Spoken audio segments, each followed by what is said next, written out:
Hello and welcome to this review of my OrthoBS keyboard. This was a donation from a viewer. He made it himself. Thanks again, May. I got it in just over 3 years ago now, and as I recall, it came in the post like this, but unfortunately it hasn't held up well, as you can hopefully see from this angle. He did send over some extremely awesome chili chocolates and other delectable delights from Texas though. They lasted all of 5 minutes too.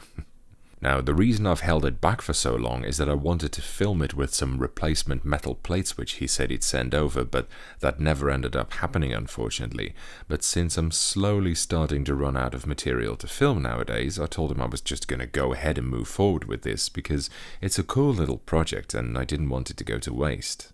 My long-term viewers will probably instantly recognize this for the obvious paradoxical joke that it is. It's an ortholinear 40% keyboard with blank keycaps, which may be the most horrible form factor and layout I've covered to date.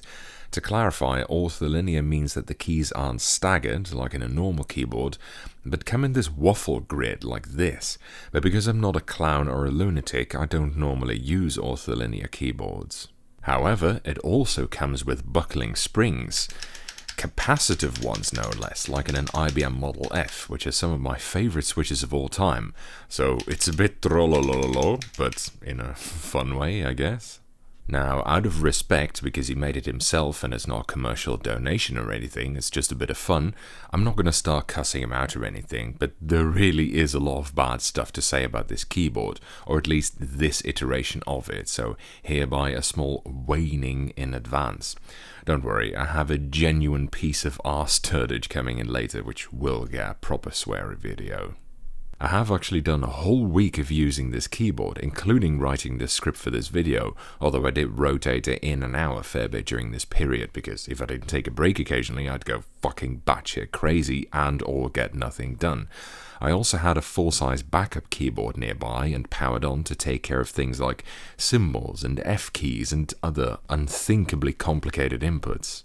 I even played some games on it, including some with moderately complex control schemes like Receiver 2, which surprisingly went fairly okay.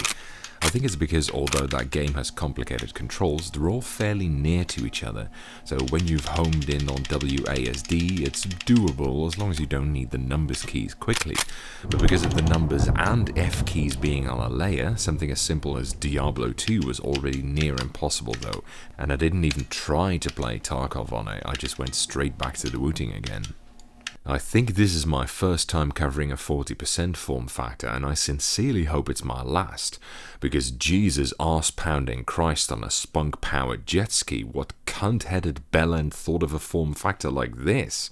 It's even smaller than a 60% keyboard, which is roughly a full size minus the numpad and nav keys and arrows and F keys. On a 40%, the number keys have been taken off as well, plus a bunch of modifiers, and the spacebar is now very small, just these two single unit ones, although frankly I didn't think that was all that bad. Now, this is what the layout actually looks like. Basically, it's QWERTY, except more fucked up and with fewer special keys at the edges, and of course without keycap legends. Leaving those off really makes it a lot more difficult if the layout is so unnatural, so this was quite the challenge. It does come with arrow keys in the form of a line nav though, so that's something at least. To be honest, the way the keys are mapped out isn't stupid, it's really just a physical layout that's obscenely asinine. The only exception is this key here, which is a layer toggle key. The one that's on the other side of the spacebar is different. That's only active while it's pressed, while this one remains active until you press it again. Basically, every few sentences you accidentally hit this instead of the spacebar, and then your computer starts to flip out because you're pressing a whole bunch of F keys in quick succession. Think of it as a sabotage this keyboard key. How well I got along with it varied a lot from time to time. I got a bit better with it gradually, but I found that it's still very up and down. I tend to do best if I don't think about it too much and try to act like I'm touch typing, or more accurately, keep my hands on keys that I know I'm going to need soon afterwards. It was also a lot easier to do when I was on a roll. If I made a mistake, I had to go back and correct this, and that would be enough for me to get kind of unhomed, so to speak. And it's easy to repeat the same mistake once or even multiple times if you don't glue your hands to the board like a touch typist. So I wouldn't be surprised if the typing demonstration at the end is also going to be rather hit and miss, especially a lot of keys at the bottom, so C through the comma, which I think are kind of here, turned out to be problematic. In the end, though, it all sucked big, round, hairy donkey balls. Let's move on to the build quality. It's a piece of dog shit. It consists of two thin acrylic plates bolted together to form the assembly, pillared to another plate which forms the, well, case. Now, if my memory doesn't fail me, I got it in pre-assembled, but it was rather loose and it didn't work properly. In order to keep the switches sandwiched to the necessary tightness, I had to over-tighten the chassis to a ridiculous degree, making it bulge like this, which also causes a highly variable key field depending on what keys you're pressing, and how tight it's feeling that day, I suppose. Apart from acrylic being far too weak and floppy to be able to give the assembly the requisite tightness, I mean, there's a reason that Model F assemblies were basically bricks of steel, the screws are far too small and are located too close to the edge to maintain pressure, plus they don't have any washers, and this has resulted in the plates cracking in quite a few places, as you can see. It sheared off so badly in this corner here that I had to clamp it down with a bulldog clip. It's based on a simple X-Whatsit soldered to a capacitive PCB with a ground and some foil included as well. A ground is absolutely necessary for a capacitive keyboard like this. As you can see on the bottom of the case plate, there is a cool diagram of the buckling spring patent included, which is a nice touch. It uses a micro USB cable, which I had to go back and find because those were a lot more common 3 years ago than they are now. It's pretty difficult to get the plug in there to begin with, by the way, so if you want to disconnect it, it's better to disconnect it from the other side and leave this end plugged in. The assembly comes with a mounting plate with holes in it, just like the original, albeit that this one is made from crappy plastic rather than steel.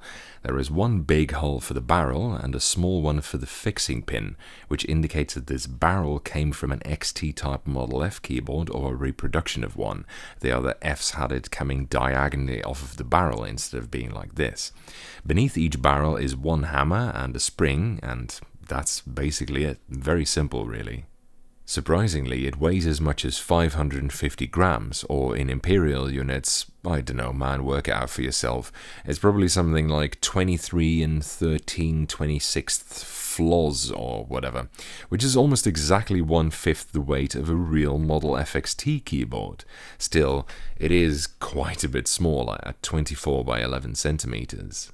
Now, I talked previously about how these keyboards had to be quite precision engineered because the mechanism has rather small operating tolerances, and as you'd expect from an assembly that is bulging like this, the keys feel and sound inconsistent, and the keys in the middle don't actuate 100% of the time. What surprises me though is frankly that it works at all. Inconsistent and unreliable as it is, it's nowhere near as bad as I thought it would be. The keys that are not near any of the pillars have lost a lot of tactility though, feeling even weaker than Cherry MX Brown, and the F, G, H and J keys in particular are barely functional. If you don't press those quite deliberately, they can occasionally fail, although that varies per day as well. Compared to any of my actual Model F keyboards, this feels like a flabby turd if I'm honest, but what do you expect? Look at it, it's falling apart. And even then, the switches are still not that bad to use. I think they probably still feel nicer than Cherry MX Blue or its myriad clones. I'm not exaggerating when I say that, by the way. Definitely sound better at the very least. Overall, I greatly suffered from my time with this keyboard, but it's still buckling springs, so it still has a nice feel and cool sound to it. It's almost, but not quite, nostalgic. I guess the IBM genes kind of carry what little positives this board has. And if I'm honest, I did willfully plunge into this thing as well. I mean, I could have stuck other keycaps on it or just refused it altogether, but honestly, it was still a fun little thing to do in its own perverted, misery-inducing way. If I didn't have a backup keyboard, I'd have gone utterly insane though. If I had to make recommendations for improvements, I'd say change everything apart from the switches. Those are fine. Unfuck the layout, unfuck the form factor, make it out of something other than fake nails, and perhaps put some keycaps with actual letters on it, and who knows, it might not be agony to use anymore. That's it for this review. Thank you for watching. I hope you enjoyed it. And following is a typing demonstration of me typing on this keyboard.